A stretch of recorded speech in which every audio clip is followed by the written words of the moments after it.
Now that your wife is dead, grieve, pack your bags, and never come back, my son-in-law exclaimed at dinner, and my daughter just smiled and nodded. The house was never really yours anyway. I left, but not to pack my bags, but to the bank and unfolded my plan. Before we continue, please subscribe to the channel and let us know where you are listening in the comments. The fork trembled in my hand as I stared across the dining table. 7 days since Martha's funeral. 7 days of expecting comfort from the children we'd raised, loved, sacrificed for. Instead, Perry leaned back in his chair like he owned the place. Harold. His voice cut through the silence sharp as winter wind. We need to talk. Sienna wouldn't meet my eyes. My daughter, who used to climb into my lap during thunderstorms, now fidgeted with her wedding ring like it burned her finger. The roast beef I'd prepared grew cold between us. What's on your mind, son? The word felt foreign.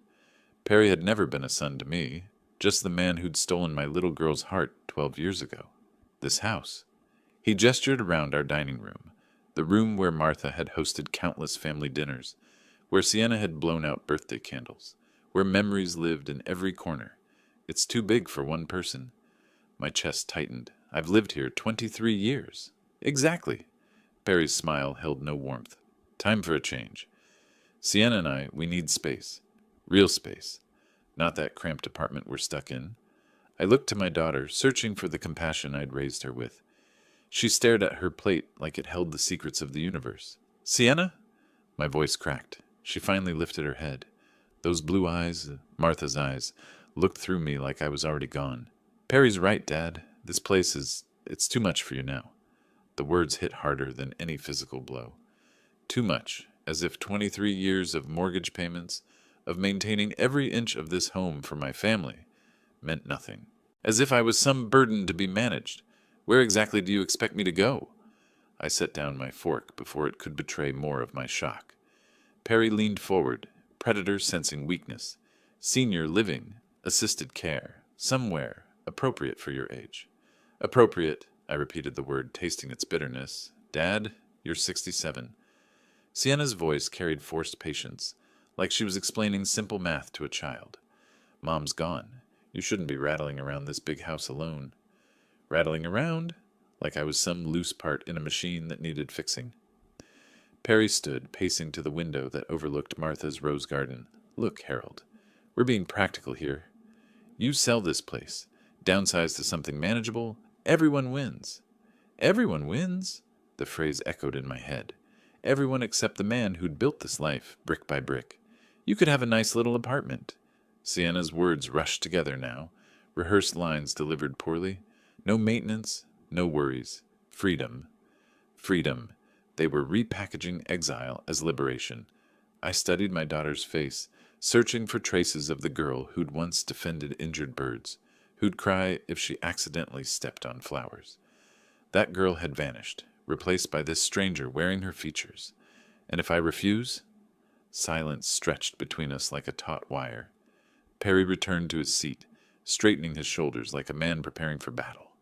Dad, Sienna's voice hardened, don't make this more difficult than it needs to be. More difficult, as if my attachment to the home I'd shared with my wife for over 2 decades was mere stubbornness. Perry cleared his throat, the sound sharp in the quiet room. His next words landed like hammer blows on glass. Now that your wife is dead, grieve, pack your suitcases, and never come back. The brutality of it stole my breath. Martha, reduced to your wife, as if 38 years of marriage was just some temporary arrangement. Dead. Pack. Never come back. Each word calculated to wound. I waited for Sienna to gasp, to protest, to show some fragment of the daughter I'd raised. Instead, she nodded. Perry's right, Dad. It's time. Something inside me crystallized in that moment. Not broke. Crystallized. Like water freezing into something harder, colder, more purposeful. I stood slowly, my legs steadier than they'd been in days. I see. 2 words, that's all I managed. 2 words that held 38 years of marriage, 23 years in this house, 67 years of living honorably, and 7 days of grief they'd weaponized against me. I walked to the hallway closet and pulled on my jacket. Behind me, Perry's voice carried smugness like cologne. Smart choice, Harold. We'll help you look at places tomorrow. I didn't respond, couldn't respond. The door closed behind me with a soft click that seemed to echo through my chest. The evening air bit at my face as I stood on my own front porch, looking back at windows glowing warm and welcoming. My house, my life, my family, former family. I walked to my car, each step measured and deliberate. As I drove away, I didn't look in the rearview mirror. I was done looking backward. Something new was taking shape in the space where my heart used to be. Back in my study, I cleared the dinner plates with mechanical precision. Sienna and Perry had left 20 minutes ago, their car doors slamming like gunshots in the quiet evening. Now silence pressed against the walls of my house. Our house, Martha's and mine. I sank into the leather armchair that had been my refuge for 15 years. The graduation photo on my desk caught the lamplight. Sienna at 22, radiant in cap and gown, her arms wrapped around Martha and me. $89,000. That's what her education cost me. Every semester, every dormitory fee, every textbook and meal plan. I transferred the money gladly, watching my savings shrink as my daughter's future expanded. May 2013. The university auditorium was packed, but I only saw her. When they called her name, Sienna Marie Butler, Martha squeezed my hand so tight her wedding ring pressed into my palm.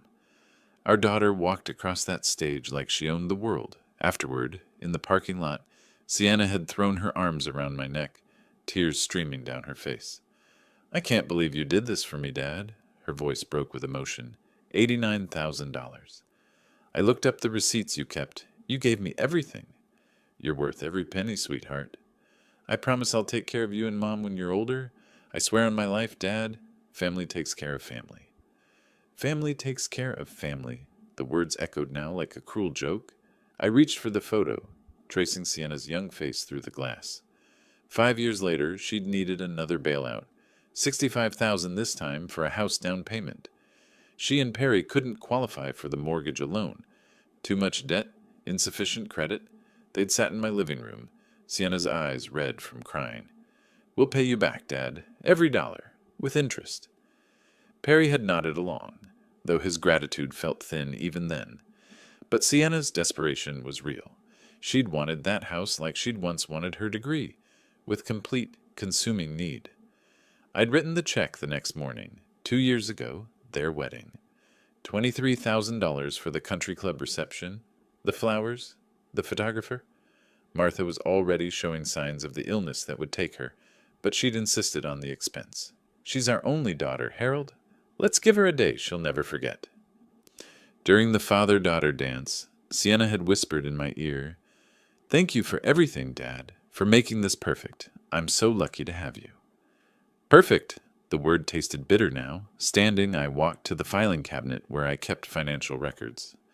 Martha had always teased me about my meticulous bookkeeping, but numbers don't lie. They tell stories more honest than promises. College, $89,000. House down payment, $65,000. Wedding, $23,000. Smaller loans over the years for cars, emergencies. Perry's failed construction business startup, $38,000, $215,000. Nearly 2/3 of my life savings poured into my daughter's happiness. Each check written with love, each transfer made with pride. A distant memory surfaced. Sienna at 7, wobbling on her first bicycle in our front yard. I'd held the seat steady, running alongside as she found her balance. "We'll always be a family, right, Daddy?" "Always, sweetheart. Family takes care of family."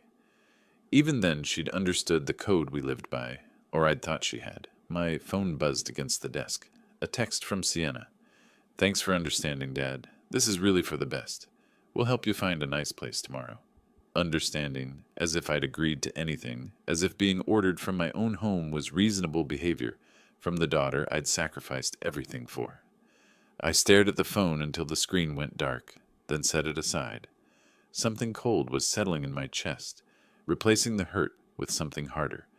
More focused. They thought they knew Harold Butler, the generous father, the grieving widower, the easy mark. They'd calculated wrong. 35 years in banking had taught me things about money and leverage they couldn't imagine. Opening my laptop, I began typing. Time to see exactly what my investments had purchased. Dawn found me staring at the ceiling, Martha's pillow still indented beside me. Sleep had been impossible. By 7 a.m., I'd showered, dressed in my best Navy suit, the one I'd worn to client meetings for 23 years, and made a decision. Desert Community Bank sat in downtown Scottsdale like a fortress of glass and steel. I'd worked in this building until my retirement 3 years ago, knew every corridor, every face. Walking through the lobby felt like stepping back in time. Harold Butler. The receptionist's smile was genuine. Haven't seen you in months. Here to see someone? James Morrison, if he's available. Tell him it's about a financial consultation. 20 minutes later, I sat across from James in his corner office. Same oak desk, same family photos, same meticulous organization I remembered. James had been my colleague for 15 years, a careful man with an eye for detail. You look well, Harold. He poured coffee from a thermal carafe. Though I was sorry to hear about Martha, she was a lovely woman. Thank you. I accepted the cup, feeling the familiar weight of business in my hands. I need to understand my financial exposure on some loans I guaranteed. James's expression shifted to professional alertness. Of course. Which accounts are you concerned about? My daughter's mortgage and anything related to my son-in-law's business ventures. Fingers dancing across his keyboard, James pulled up files that made his eyebrows rise incrementally. Well, since you co-signed on Sienna's original mortgage and the home equity line, I can certainly discuss your liability. Home equity line? I hadn't known about that one. The mortgage payments have been irregular for 8 months, James continued, scrolling through data. Currently 60 days behind. That puts your credit rating at risk. 60 days, my chest tightened. What about Perry's business accounts? James's pause told me everything before he spoke. The equipment loan you guaranteed for Morgan Construction Services defaulted 4 months ago. $78,000 in principal, plus accumulated interest and fees. $78,000. I set down my coffee cup carefully. Harold, I have to ask. Are you aware of their current financial situation? Apparently not as aware as I should be. The home equity line was maxed out 6 months ago. $45,000 drawn against the property, combined with the mortgage arrears and Perry's business default. James leaned forward. Your liability exposure is significant. Over $120,000 if they continue defaulting. The numbers hit like physical blows. Not only had they burned through the money I'd given them, they'd borrowed against it and failed to pay that back too. There's more. James's voice dropped. Perry filed for business bankruptcy 2 weeks ago. It protects him from creditors, but your guarantees remain active. 2 weeks ago, right around the time they'd started planning their ambush, James, hypothetically speaking, if these accounts went into full default, what would happen to the property? Foreclosure proceedings within 90 days. The house would be sold to satisfy the debts. Given current market values and the amount owed, he calculated quickly, there might be 10 to 15,000 equity remaining after all liens are satisfied. 10,000 from a house I'd put 65,000 down on. Standing, I shook James's hand with the same firmness I'd used in 1,000 business meetings. I appreciate your candor. This gives me the information I need to make some decisions. Harold? James's voice stopped me at the door. If you need any documentation of these accounts for legal purposes, I can prepare a comprehensive liability report. That would be very helpful. Thank you. Walking to my car, my steps felt different, purposeful. The morning sun was bright and warm, promising a beautiful Arizona day. Sitting behind the wheel, I pulled out my phone and scrolled through my contacts until I found what I was looking for. 3 years retired, but I still remembered which attorneys specialized in financial recovery and estate planning. Sienna and Perry thought they'd cornered a grieving old man. Instead, they'd awakened something much more dangerous, a former banking analyst who now understood exactly how precarious their position really was. The afternoon sun slanted across my desk as I spread out the documents James had prepared. 3 hours since leaving the bank, and my methodical banker's mind was finally taking control. I'd arranged the papers chronologically, loan agreements, payment histories, default notices, creating a timeline of financial disaster. My old calculator sat beside a legal pad filled with figures. 35 years of analyzing credit risks had taught me to read between the lines of financial statements. The story these documents told was worse than I'd imagined. Perry's construction business had collapsed 6 months ago. Not gradually, catastrophically. A $50,000 equipment loan became $78,000 with penalties and compound interest. He'd used personal credit cards to keep the business afloat, turning family money into gambling chips. 4 different credit cards, $23,000 in revolving debt across all of them. The minimum payments alone consumed 40% of their monthly income, assuming Perry found steady work, but it was the mortgage situation that revealed their true desperation. Sienna's house, the one I'd provided a $65,000 down payment for, was 3 months behind on payments. Foreclosure proceedings could begin in 60 days. There was more. A home equity line of credit I'd never known about, maxed out at $45,000. They'd borrowed against the house to cover Perry's business debts, then borrowed more to cover the borrowing. I leaned back in my chair, watching dust motes dance in the sunlight.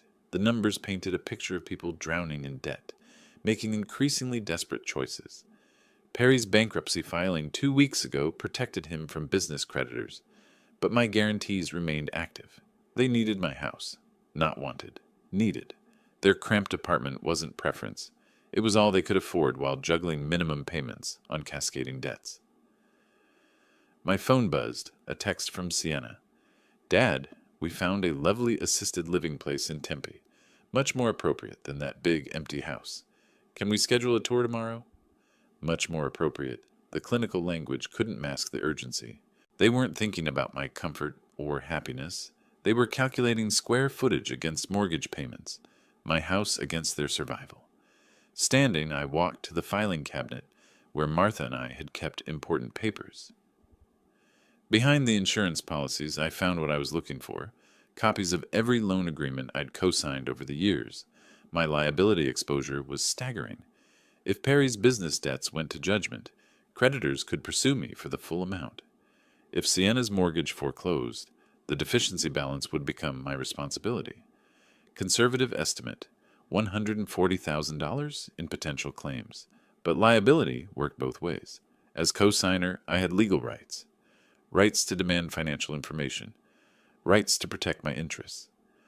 Rights they'd never expected me to exercise. I pulled out my laptop and began typing. Time to see exactly what those rights entitled me to. The Arizona revised statutes were quite specific about guarantor protections. Section 47-3605 was particularly interesting. Co-signers could demand immediate payment or dissolution of guaranteed obligations under certain circumstances. Circumstances like concealment of additional debts, like using guaranteed credit for unauthorized purposes, like attempting to defraud the guarantor. My phone rang. "Sienna, again? Hi, Dad. Did you get my text about the tour?" "I did." My voice sounded different to my own ears. Calmer, more controlled. "Wonderful. They have availability next week. You could be settled in by month's end." Month's end. 23 days from now. "Sienna, I need to ask you something. Are you and Perry having financial difficulties?" Silence stretched between us like a held breath. "Why would you ask that, Dad?" "Because I care about your welfare, as your father and as someone who's helped support your financial decisions over the years. We're fine, just looking for more space, for our future." "Future? Built on my house, my money, my destroyed trust. I see. Well, we'll talk more soon about the tour tomorrow. I'll let you know." After hanging up, I sat staring at the wall where Martha's college degree hung beside mine. She'd always been the trusting one, the one who saw the best in people. But she'd also been the one who insisted I keep meticulous records of every financial transaction. "Trust but verify," she used to say, especially with family money. Now I understood why. Tuesday morning brought the call I'd been expecting. 8:45, precisely the time desperate people contact family members, early enough to seem urgent, late enough to avoid accusations of panic. My coffee was still steaming when the phone rang. Sienna's name on the display brought a smile I hadn't felt in weeks. "Good morning, Sienna." "Dad?" Her voice carried an unfamiliar tremor. "I hope I'm not calling too early." Not at all. I've been up since 6. I settled back in my chair, watching steam rise from my mug. What can I do for you? A pause, then carefully chosen words. I need to discuss something important with you. About our conversation Sunday. Which part? Well, about the house situation and some financial concerns Perry and I are facing. Financial concerns. Such delicate language for catastrophic debt. I'm listening. Dad, we're going through a difficult period.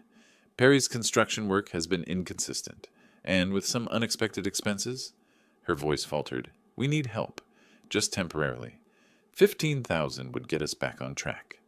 15,000, not even enough to catch up their mortgage payments, but probably enough to stave off foreclosure for another month. No, Sienna. Silence stretched between us like a held breath. I'm sorry, what? I said no, I won't be lending you money. Dad, I don't think you understand. This isn't for vacation or luxury. We could lose our house. Could lose. They were 3 months behind. They would lose it within 60 days unless someone intervened. Someone like their generous father who'd always rescued them before. I understand perfectly. But you've always helped us. When I needed college money, when we bought the house, the wedding.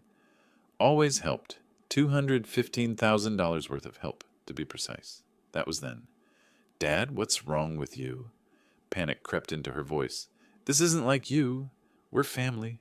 Family, the word she'd forgotten when ordering me to pack my bags and disappear. Are we? Of course we are. Dad, please. I know Sunday was tense, but we can work through this. We just need 15,000 to catch up payments and... The answer is no, Sienna. I don't understand. Her voice broke slightly. You have the money. You know you do. And we'll pay it back. We always have. Actually, they never had. Not once. Every loan became a gift through their practiced combination of gratitude and selective memory. No means no. Dad, please. Real desperation now, the facade crumbling. The mortgage company called yesterday. We have 2 weeks before they start foreclosure proceedings. I'm begging you. 2 weeks. My timeline was more accurate. They had less than that before the acceleration clause kicked in and the entire balance became due immediately. Have you considered downsizing? Perhaps something more appropriate to your current income? Dad, you can't be serious. That house is our home, our future. You helped us buy it. Helped them buy it? $65,000 down, my signature on their guarantee, my credit backing their dreams. Sometimes circumstances change. What circumstances? Dad, talk to me. What's really going on? What was going on? Their loving father had discovered exactly how much their affection was worth. Market rate, apparently, was one large house and immediate disappearance from their lives. I've made my decision. This is about Sunday, isn't it? About what Perry said? Her voice pitched higher. Dad, he didn't mean it. We were stressed, scared about money, and... Goodbye, Sienna. Dad, wait! I hung up. The phone immediately began ringing again. I turned off the ringer and returned to my newspaper. The financial section had an interesting article about the rising foreclosure rates in Arizona. Apparently, many families were discovering that living beyond their means had consequences. Outside, a mockingbird was singing in Martha's rose garden. The roses were blooming beautifully this year. Martha would have been pleased. She'd always said the garden thrived when it was properly tended and ruthlessly pruned. Sometimes the most loving thing you could do was cut away the diseased branches. My phone buzzed with a text. Dad, please call me back. We need to talk about this. I deleted the message and poured myself another cup of coffee. It was going to be a beautiful day. 2 days after my refusal, the notifications began arriving. Credit inquiries on accounts where I held cosigner liability. As guarantor, the system automatically flagged me when they applied for emergency loans. 3 different banks, all denied within hours. Wednesday afternoon found me parked across from Perry's construction site, observing their unraveling through my windshield. He stood beside a half-built foundation, phone pressed to his ear, gesturing frantically. Even from this distance, his agitation was unmistakable. His supervisor approached twice during my 20-minute observation. Both conversations ended with Perry turning away, shoulders rigid with frustration. A man under pressure makes mistakes, and construction work doesn't forgive carelessness. Thursday morning brought me to Common Ground's coffee shop, a local favorite among banking professionals. I'd cultivated relationships here for 30 years, relationships that now provided valuable intelligence. Harold Butler, as I live and breathe. Margaret Walsh, from First National, slid into the booth across from me. Haven't seen you since Martha's service. How are you holding up? Day by day, Margaret. The house feels empty, but keeping busy helps. Of course. She stirred her latte thoughtfully. Speaking of keeping busy, we had an interesting application yesterday. Your son-in-law, actually. Perry Morgan. I kept my expression neutral. Oh? High-risk case. Debt-to-income ratio approaching 60%. Recent business bankruptcy. Multiple inquiries across town. Margaret shook her head. We couldn't touch it with a 10-foot pole.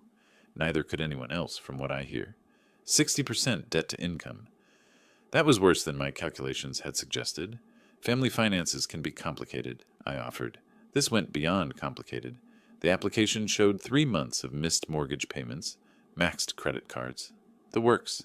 She leaned forward conspiratorially. Between you and me, Harold, they're looking at foreclosure inside 2 weeks.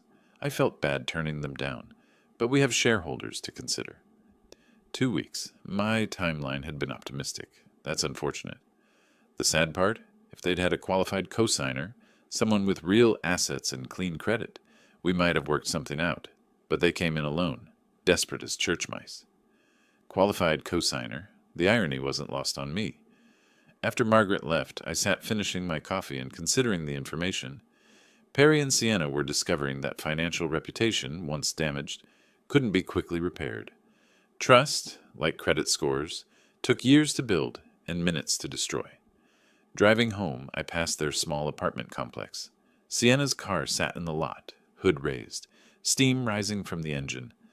Another expense they couldn't afford. She stood beside it, phone in hand, probably calling repair shops she couldn't pay. Back in my study, I pulled up the credit monitoring service I'd maintained on accounts I guaranteed. The activity over the past 48 hours painted a picture of mounting desperation. 7 loan applications, 7 denials. Each inquiry lowered their credit score, making the next application even less likely to succeed. My phone buzzed, another text from Sienna. Dad, can we please talk? I know you're angry about Sunday, but we're family. Families help each other through difficult times. Families help each other? Where had that sentiment been when they'd ordered me to pack and leave? I deleted the message without responding. The evening news featured a segment about rising foreclosure rates in Arizona. Young families stretched too thin, living beyond their means, discovering that credit wasn't infinite. The reporter interviewed a housing counselor who spoke about early intervention, family support systems, and the importance of honest communication about financial difficulties. Honest communication. If only Perry and Sienna had tried that approach instead of manipulation and ultimatums. My phone rang. Sienna, again. I watched it ring 7 times before voicemail picked up. A minute later, the notification chimed. Dad, it's me.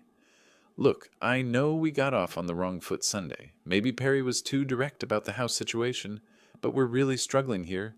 I've never asked you for anything without paying it back. This is different. This is our home, our future. Please call me back. Never asked for anything without paying it back. Apparently, she'd forgotten the $73,000 in unpaid loans I'd written off as gifts over the years. Our future, built on my sacrifice, my generosity, my willingness to bankroll their dreams. Now that the bank was closed, they were discovering what their future actually looked like. I poured myself a scotch and settled into Martha's favorite armchair. Outside, the desert evening was painting the sky in shades of orange and pink, beautiful and merciless, like the landscape itself. Friday evening brought the call I'd been waiting for, 7:30, precisely when desperate men abandon pride and reach for their last remaining lifeline. I let it ring 3 times before answering. Harold Butler.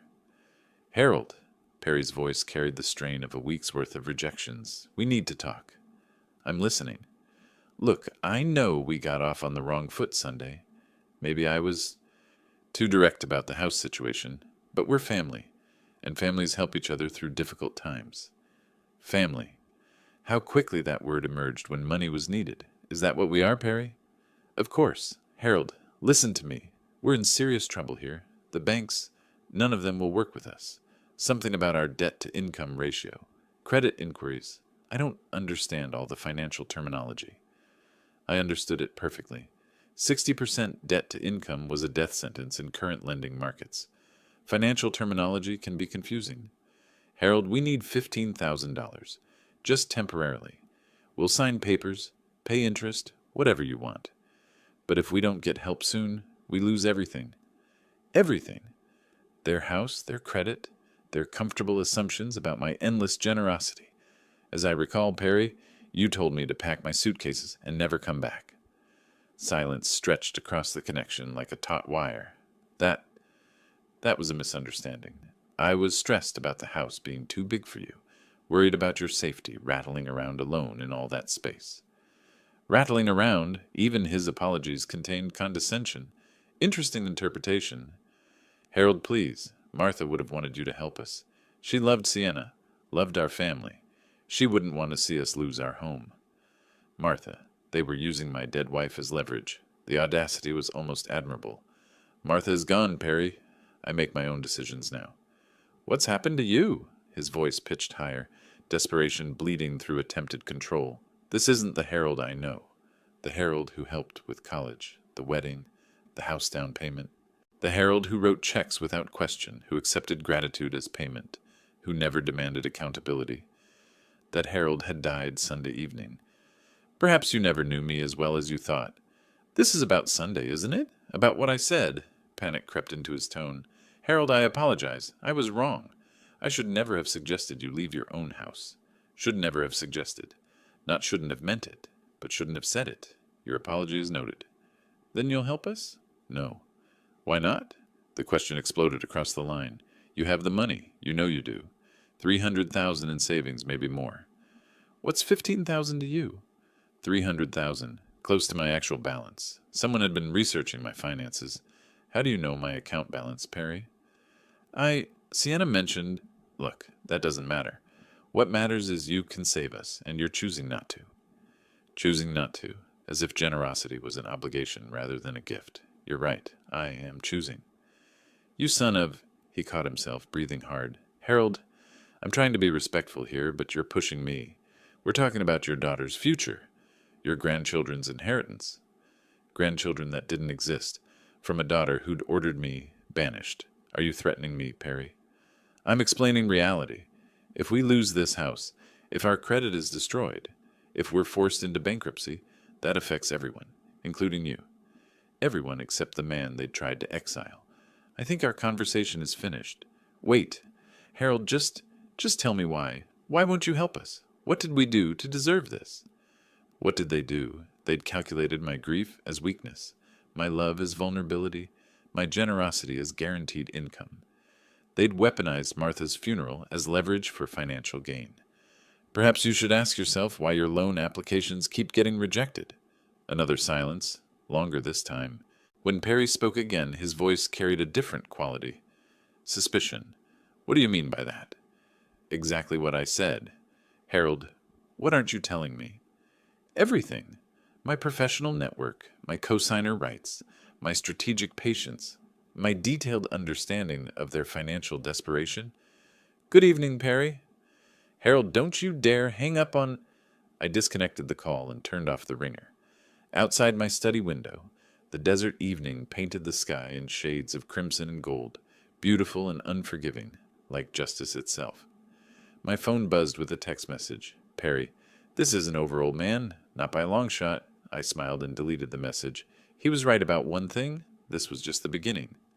Saturday morning brought clarity about my next move. Perry's threats had crossed a line that required appropriate response. If he wanted to play hardball, I'd show him what professional-level strategy looked like. My first stop was the public library's Business Research Center. 23 years in banking had taught me that every company leaves a paper trail, and Desert Vista Construction, LLC, would be no exception. The Arizona Corporation Commission database revealed interesting details. Desert Vista had filed late payment notices with 3 subcontractors in the past 4 months. Cash flow problems, permit delays on 2 municipal projects, a workers' compensation claim still pending investigation. I printed the relevant pages and moved to the construction industry databases. The picture grew clearer. Rising material costs, labor shortages, and delayed municipal payments were squeezing small contractors across Arizona. Desert Vista was swimming in troubled waters. At Common Grounds Coffee Shop, I encountered Bob Henley, a former client who'd retired from the city planning department. Our conversation started with pleasantries about Martha's memorial service and evolved into industry discussion. "The construction business is brutal right now," Bob mentioned, stirring his coffee. "Half these small outfits are one project failure away from bankruptcy. I imagine permit compliance is crucial in that environment. More than ever, with all the safety regulations, insurance requirements, worker protection laws, one violation can shut down a project for weeks." Interesting. I made a mental note to research Desert Vista's compliance record more thoroughly. "Any particular companies giving the department headaches?" Bob lowered his voice. "Well, between you and me, there's been some concerns about Desert Vista construction. Nothing actionable yet, but their safety protocols seem loose, and their insurance documentation has been late on several occasions." Safety protocols, insurance documentation. In the construction industry, these weren't merely bureaucratic requirements. They were the difference between profitable projects and regulatory nightmares. Back home, I spent Sunday morning cross-referencing public records with industry reports. Desert Vista's financial stress was more severe than I'd initially assessed. They owed $67,000 to a concrete supplier, $42,000 to an electrical subcontractor, and had missed 3 insurance premium payments. But the most interesting discovery came from the Better Business Bureau database. 2 complaints filed in the past month, both regarding incomplete work and payment disputes, not enough to destroy a company, but sufficient to raise questions about reliability. I pulled out my old business contact list. Retirement hadn't severed all professional relationships. David Marsh at Southwest Insurance Group handled workers' compensation for most area contractors. Sarah Adams at Municipal Licensing had processed permit applications for decades.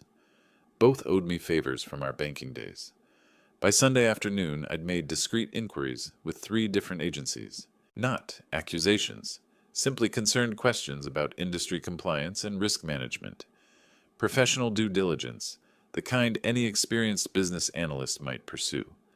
"David, I'm doing some informal consulting work, and Desert Vista Construction came up as a potential partner," I'd explained to the insurance executive.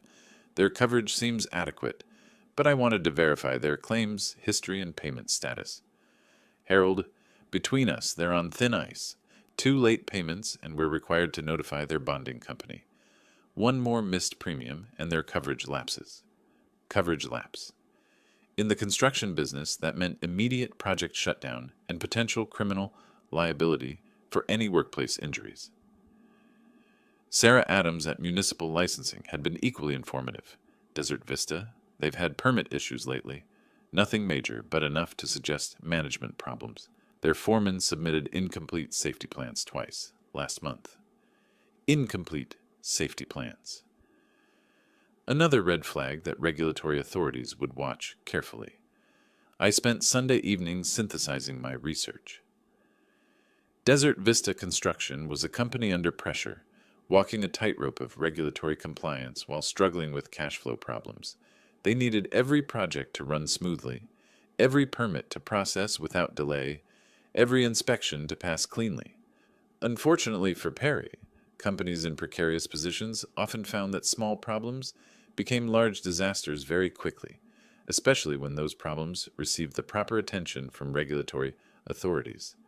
I prepared a simple email to Bob Henley. "Bob, enjoyed our coffee conversation yesterday. Thought you might find these industry compliance reports interesting, particularly the section on safety protocol violations. Purely informational, of course." Attached were Desert Vista's public records showing their recent permit delays and safety documentation issues. Nothing confidential, nothing fabricated, simply publicly available information organized in a professionally compelling format. The email would reach Bob Monday morning.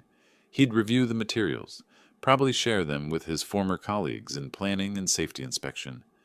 Normal information sharing among professionals concerned about public safety. Within a week, Desert Vista Construction would find themselves facing the kind of regulatory scrutiny that could shut down projects and drain cash reserves. Perry had threatened me. Now he'd learn what real power looked like. Monday brought the news I'd been waiting for. Perry's pickup truck sat in their driveway at 3:15 p.m., 2 hours earlier than his usual return from Desert Vista Construction.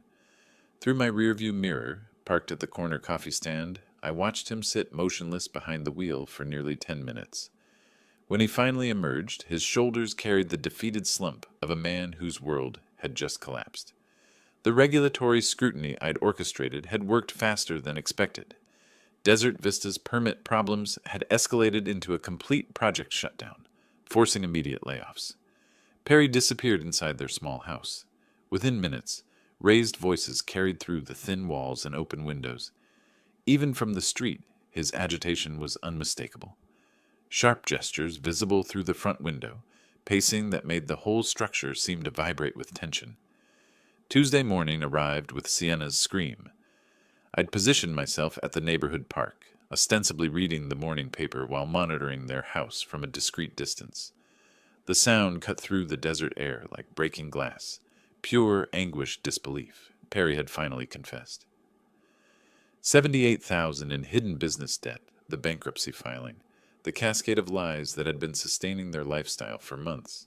Through their kitchen window, I could see Sienna's silhouette gesticulating wildly, her movements sharp and desperate. Perry stood rigid, hands spread in what appeared to be defensive explanation. Their domestic crisis played out like a silent film, all fury and betrayal, without audible dialogue. Sienna stormed outside, phone pressed to her ear. Her first call lasted 3 minutes. Probably her sister in California. The second was shorter, more desperate. By the fourth call, she was pacing the driveway, voice carrying across the morning stillness. "Mom, I know it's early, but we need help. Serious help. Perry lost his job and—" "No, there's more, much more."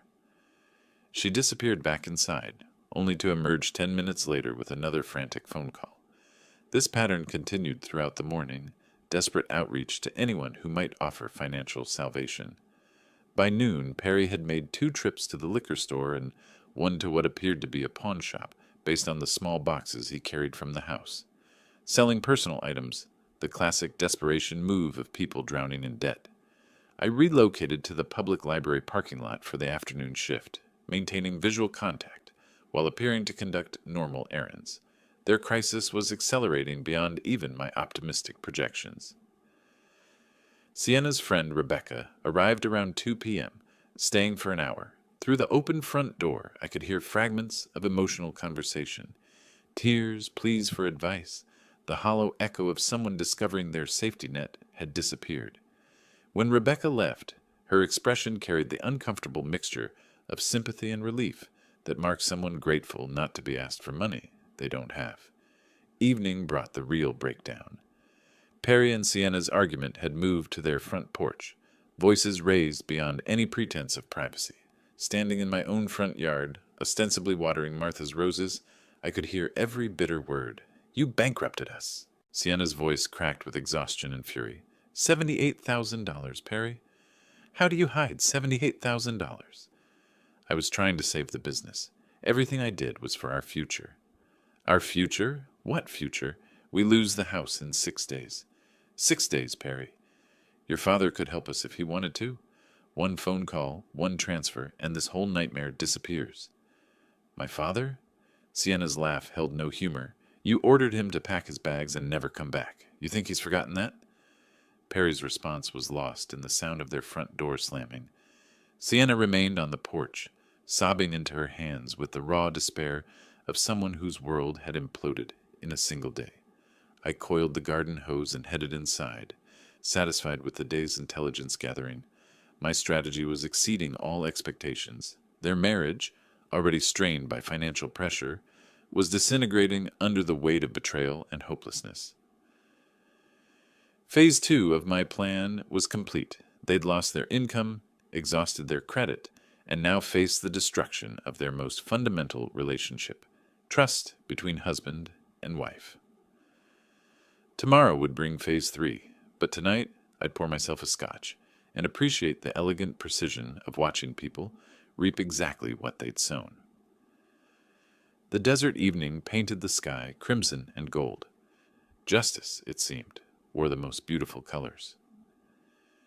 Wednesday evening brought the visitors I'd been expecting. Through my front window, I watched them approach, Sienna clutching Perry's arm for support, both moving with the defeated shuffle of people who'd run out of options. The doorbell rang once, a tentative, almost apologetic sound. I took my time answering, adjusting my tie, checking my appearance in the hallway mirror. When dealing with desperate people, timing and presentation were everything. "Dad!" Sienna's eyes were red-rimmed from crying. "Thank you for seeing us." "Sienna." "Perry." I stepped aside, allowing them entry but making no welcoming gestures. "Please come in." They followed me to the living room, where I took my customary chair. Martha's chair remained empty beside me, a silent reminder of what they'd cost me. Perry and Sienna perched on the edge of the couch like children called to the principal's office. "I suppose you have something to discuss." Sienna's composure cracked immediately. "Dad, we're in serious trouble. I know we made mistakes, said things we shouldn't have, but—" "Mistakes." I repeated the word with clinical precision. Interesting choice of terminology. "Harold, I need to apologize." Perry's voice carried the strain of swallowed pride. "What I said at dinner about packing your bags. That was completely inappropriate. I was stressed about our financial situation and took it out on you." "Our financial situation." Even in apology, he was rewriting history. "You were stressed," I acknowledged. "About what, specifically?" Perry's jaw tightened. The question forced him to reveal weakness he'd preferred to hide. "Business problems. Debt issues I should have discussed with Sienna earlier." "How much debt, Perry?" The silence stretched uncomfortably. Sienna looked at her husband with fresh pain. Even now he was reluctant to confess the full scope of his deception. $78,000, Perry finally admitted. "That's substantial." I kept my voice professionally neutral. "And your employment situation?" "I lost my job. Monday. Construction industry problems." Construction industry problems. Not regulatory scrutiny triggered by concerned citizens sharing public safety information. Perry still didn't understand the true scope of his predicament. "Dad, please!" Sienna's voice broke. "We lose the house in 5 days. I've called everyone. My sister, college friends, anyone who might help. Nobody has that kind of money available on short notice." "Nobody except the father she'd helped evict from his own home. And you thought of me. Your family." Tears streamed down her face. "You're all I have left since Mom died. She would have wanted us to stay together, work through our problems." "Martha, they were invoking my dead wife's memory to leverage sympathy from me. Your mother valued honesty above all else. She kept meticulous records, insisted on transparency in all financial matters." Sienna missed the implication, but Perry's eyes narrowed slightly.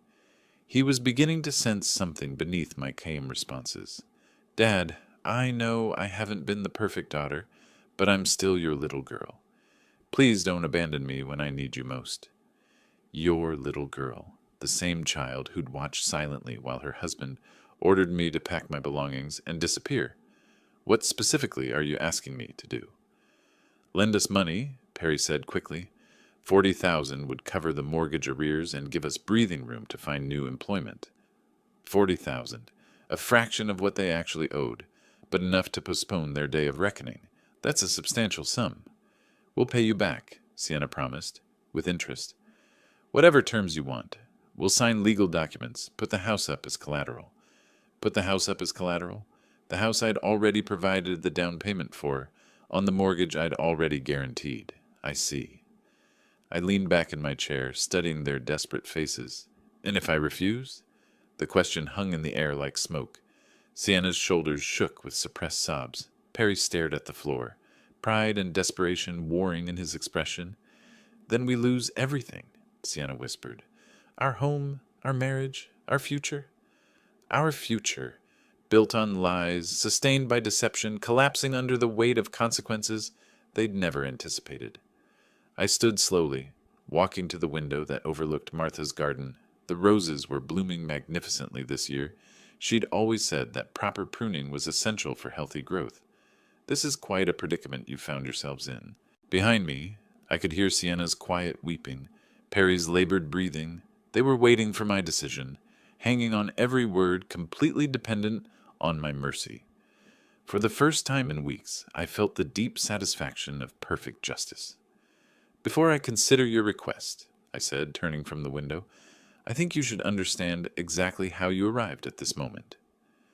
Sienna wiped her eyes, confusion flickering across her tear-stained face. "What do you mean?" "I mean that very little of what's happened to you has been coincidental." I walked to my desk, opening the center drawer where I'd kept detailed records of every strategic decision. Perry's expression shifted from defeat to wariness as I pulled out a manila folder, thick with documents. "Let me show you something interesting." I spread the timeline across the coffee table between us. Monday, March 18th. I visited my former colleague, James Morrison, at Desert Community Bank. Perry's face went pale. "You did what?" "As co-signer on your loans, I had every legal right to review your financial status. James was quite thorough in his assessment." I pulled out the printed credit reports. 78,000 in business debt, 3 months behind on mortgage payments, credit cards maxed at 60% of available limits. Sienna stared at the documents. "Dad, I don't understand." "I conducted a professional risk analysis of your situation. 23 years in banking taught me to recognize when clients were beyond salvage." I turned to another page. "Your debt-to-income ratio was approaching 65%, statistically impossible to sustain." "You were analyzing us?" Perry's voice carried growing horror. When Sienna called requesting $15,000, I'd been expecting it for days. The timing was predictable, based on your payment schedules and cash flow projections. You planned to refuse?" "Perry, you ordered me to pack my suitcases and never return. Did you imagine there would be no consequences for that level of cruelty?" I moved to the next set of documents. The banking community in Scottsdale is remarkably interconnected.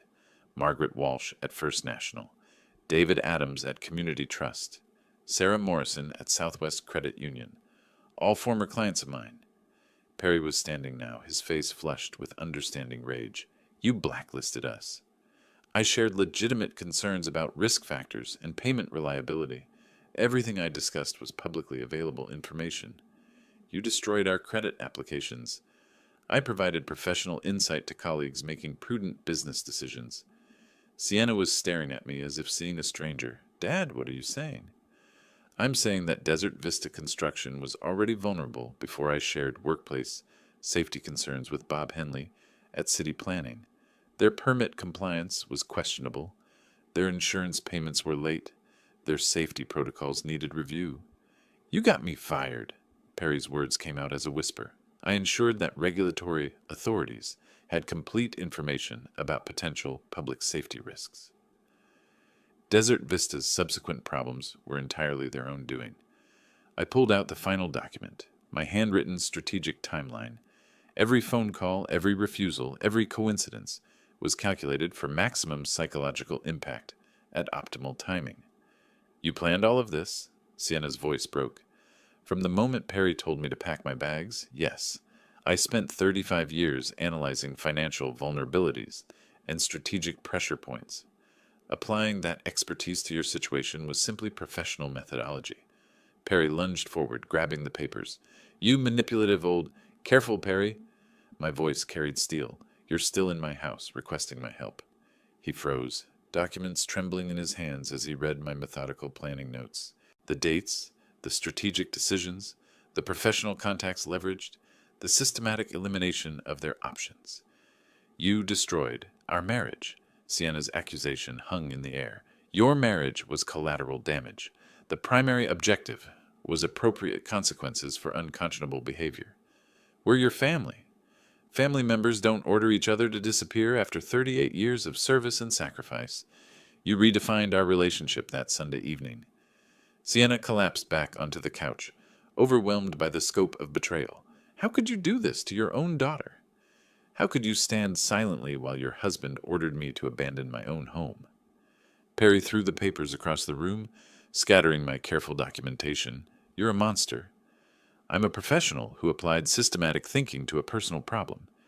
You threatened someone you thought was helpless. You discovered otherwise. The room fell silent except for Sienna's quiet sobbing. They were processing the magnitude of being completely outmaneuvered by someone they'd underestimated. Now, I said, returning to my chair with the calm authority of complete victory, shall we discuss the terms under which I might consider helping you? Perry gathered the scattered papers with trembling hands, his face flushed with rage and humiliation. Sienna remained collapsed on the couch, processing the magnitude of her father's strategic masterpiece. These are my terms, I said, returning to my chair, with the calm authority of complete victory. You wanted to discuss assistance. Let's discuss it properly. Terms? Sienna's voice was barely a whisper. You ordered me to pack my suitcases and disappear. Now you need my help to survive. That requires acknowledging some fundamental realities about our relationship going forward. Perry looked up from the documents, hatred burning in his eyes, but tempered by desperate necessity. What do you want? First, a written apology. Public acknowledgement that your treatment of me was inappropriate and cruel. You'll submit it to the neighborhood newsletter and post it on social media. You want us to humiliate ourselves publicly? I want you to correct the record about my character and worth. Your neighbors watched you disrespect a grieving widower. They should know you recognize that behavior was unacceptable. Sienna nodded